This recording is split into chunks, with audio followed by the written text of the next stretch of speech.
திரிஷாவை தவிர இவனுக்கு என்ன ட்ராக் ரெக்கார்டு இருக்குது? சார் நீங்க ஒருமையில பேசுறீங்க. வேற வழி இல்ல சார். அயோக்கிய பையன். சரி டென்ஷன் ஆகுது. தண்ணி கொடுங்க, தண்ணி கொடுங்க. ஒரு ஹராமான ஒரு தொழில் ஒருத்தன் செய்கிறான். அப்புறம் எதற்கு நீங்க ஜகாத் கொடுக்கிறீர்கள்? அப்புறம் எதற்கு நீங்கள் ஹஜ்ஜுக்கு போகிறீர்கள்? இவன் பின்னால போறீங்களே, அறிவில்லையா உங்களுக்கு? உங்களை எல்லாம் ஏற்றுக்கொள்ள மாட்டான். இந்த இளம் பெண்கள் எல்லாம் என்ன செய்தார்கள் தெரியுமா? சொல்லவே எனக்கு வெட்கமாக இருக்கு, கூச்சமாக இருக்கு. டயரை நக்கினாங்க சார். ஜனநாயகம் படம் வெளியே வராது. வெளியே வந்தாலும் அது ஓட்ட விட மாட்டோம். எல்லா சக்தியும் எங்களுடைய நடுநிலையாளர்கள், இஸ்லாமியர்கள், தாழ்த்தப்பட்ட சமுதாயத்தின் ஒன்று திரட்டி இதை நிறுத்தி வைப்போம். இந்த 10 ஆண்டு காலமாக நீ எப்படியெல்லாம் சிறுபான்மை சமுதாயத்தை நீ கொச்சைப்படுத்தி பேசினாய் என்பதெல்லாம் எங்களுக்கு தெரியும். இருந்தாலும் கூட உனக்கு எதிராக எதிர்வினை ஆற்றக்கூடாது என்று நாங்கள் அமைதியாக இருக்கிறோம். ஆனால் நீ ஒரு அரசியல் கட்சியை ஆரம்பித்து நீ ஓட்டு வங்கிக்காக நீ இஸ்லாமியில் பயன்படுத்தி கொண்டு அந்த நிலையிலும் கூட மதுரை மீனாட்சி அம்மன் கோவிலை குண்டு வைப்பது போலவும் திருப்பரங்குன்றத்தில் குண்டு வைப்பது போலவும் எல்லாம் காட்சிப்படுத்தி நீ ஒரு படத்தை ரிலீஸ் செய்து கொண்டிருக்கிறாய் என்றால் உனக்கு எவ்வளவு தைரியம் இருக்கு? காட்சியினுடைய பின்னூட்டம் தெரியாம நம்ம முடிவு செய்யறது எந்த அளவுக்கு சரியா இல்ல. இப்ப ரிலீஸ் ஆகிதான் தெரிஞ்சுக்கணுங்கிற அவசியம் கிடையாது. இப்படியோ அந்த படத்தினுடைய ஒரு சில காட்சிகள் கசிந்து விட்டன. அது நாங்க பார்த்து விட்டோம். அப்படி என்றால் நீ இன்னும் உன்னோட மனதில் எந்த அளவுக்கு நீ குரோதத்தை வைத்துக் கொண்டிருக்கிறாய் இஸ்லாமிய மக்கள் மீது. திரிஷாவை தவிர இவனுக்கு என்ன ட்ராக் ரெக்கார்டு இருக்குது? சார் நீங்க ஒருமையில பேசுறீங்க. வேற வழி இல்ல சார். இப்படி எங்களை கொச்சை பத்தி எங்களுடைய சமுதாயத்தை தாழ்த்தி எங்கள் சமுதாயத்தை மீது தவறான குற்றச்சாட்டுகள் சொல்வதற்கெல்லாம் ஒருமையிலைத்தான் பேச வேண்டும். அதாவது நான் ஒரு டிவி சேனல்ல முன்னால் உட்கார்ந்து இருக்கிறேன் என்பதற்காக என்னுடைய ஆத்திரத்தையும் ஆதங்கத்தையும் குறைத்து கொண்டு பேசுகிறேன். இவன் ஒரு விசில் என்பதற்கு தமிழகத்தை நீங்களே புரிந்து கொள்ளுங்கள். அதனால்தான் இவனுக்கெல்லாம் விசில்னு ஒரு சின்னத்தையே கொடுத்திருக்கான். அயோக்கிய பையன். சரி டென்ஷன் ஆகுது. தண்ணி கொடுங்கப்பா, தண்ணி கொடுங்க. ரொம்ப டென்ஷன் ஆயிட்டீங்க, தண்ணி குடிங்க. ஏன் இவ்வளவு டென்ஷன் ஆகுறீங்க? அப்படி என்ன உங்களுக்கு மனசு வருது? பீஸ்ட் படம் எடுத்த அதுலயும் இஸ்லாமியர்கள் குற்றவாளியாக காண்பித்தாய், தீவிரவாதியாக காண்பித்தாய். சரி, படத்துக்கு ஆக செய்யறான், இல்லை பணத்துக்காக செய்யறான் என்று ஏற்றுக்கொண்டோம். துப்பாக்கி என்கிற படம் எவ்வளவு கொடுமையான படம். இப்படியெல்லாம் நீ ஊடுருவி விட்டார்கள்.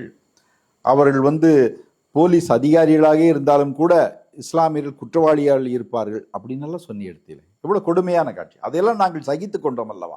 இஸ்லாமிய சமுதாயத்திற்கு எதிராக ஒரு படம் எடுத்திருக்கிய அயோக்கியத்தனம் தானே. இஸ்லாமியர்கள் போற வேடம் அணிந்து பர்தாவை போட்டுக்கொண்டு எல்லாம் நீ நிறுத்தி, பெண்களை நிறுத்தி இஸ்லாமியர் சமுதாயம் முன்னோடு இருக்கிறது என்று காண்பித்தெல்லாம் பொய் என்று நாங்கள் எல்லாம் தெரிந்து கொண்டோம். ஆனால் இன்னும் இஸ்லாமியர்கள் அவர்கள் இருக்க மாட்டார்கள். இருக்கக்கூடிய இஸ்லாமியர்கள் இருந்தால் அவர்கள் நீங்கள் தெரிந்து கொள்ளுங்கள் என்று. ஒரு ஹராமான ஒரு தொழில் ஒருத்தன் செய்கிறான். அவன் பின்னாலே நீங்கள் போகிறீர்கள் என்றால் அப்புறம் எதற்கு நீங்கள் தொழுகிறீர்கள்? அப்புறம் எதற்கு நீங்க ஜகாத் கொடுக்கிறீர்கள்? அப்புறம் எதற்கு நீங்கள் ஹஜ்ஜுக்கு போகிறீர்கள்? அதையெல்லாம் செஞ்சுட்டு இவன் பின்னால போறீங்களே, அறிவில்லையா உங்களுக்கு என்று பச்சையாக கேட்கிறேன். உங்களை அல்லாஹ் ஏற்றுக்கொள்ள மாட்டான். திருந்தி விடுங்கள். இல்லாட்டி நீங்கள் கடுமையாக அல்லாஹ்வினால் தண்டிக்கப்படுவீர்கள் என்று கேட்டுக்கொள்கிறேன். ஆனால் ஜனநாயகம் படம் இனி ஒரு சென்சார் போர்டெல்லாம் அனுமதி கொடுத்தாலும் கூட இஸ்லாமிய சமுதாயம் அந்த படத்தை எங்கும் ஓட்ட விட மாட்டோம். நீ அதுல கட் பண்ணி இருந்தாலும் சரி, சென்சார் செய்யப்பட்டிருந்தாலும் சரி, ஆனால் உன்னுடைய உள்ளத்தை நாங்கள் புரிந்து கொண்டோம். இவன் என்ன சார் இவன் அழகனா? இவன் என்ன பெரிய அறிவுள்ளவனா? இவனுக்கு என்ன அறிவு இருக்கு? இவனுக்கு என்ன அழகு இருக்கு? இவனுக்கு என்ன பர்சனாலிட்டி இருக்கு? ராஜேஷ் கண்ணாவை விடவா இவன் அறிவாளி, அழகன்? 1971 தேவி பாரடைஸிலே ஆராதனா படத்தினுடைய 200வது நாள் விழா கொண்டாடப்பட்டது. மாலை வேளையில் அன்றைய தினம் இருக்கக்கூடிய எல்லா கல்லூரியில் இருக்கக்கூடிய இளம் பெண்கள், அங்கே படிச்சுட்டு இருந்தவங்க எல்லோரும் அந்த தியேட்டருக்கு முன்னால் ராஜேஷ் கண்ணாவை பார்க்க வேண்டும் என்றார்கள். பார்க்கவே முடியவில்லை. அவர் வண்டி ஏறி ரொம்ப சிரமங்களுக்கு இடையே பெண்கள் கூட்டம் தான் அதிகமாக இருந்தது. அதை தாண்டி அவர் போனார்.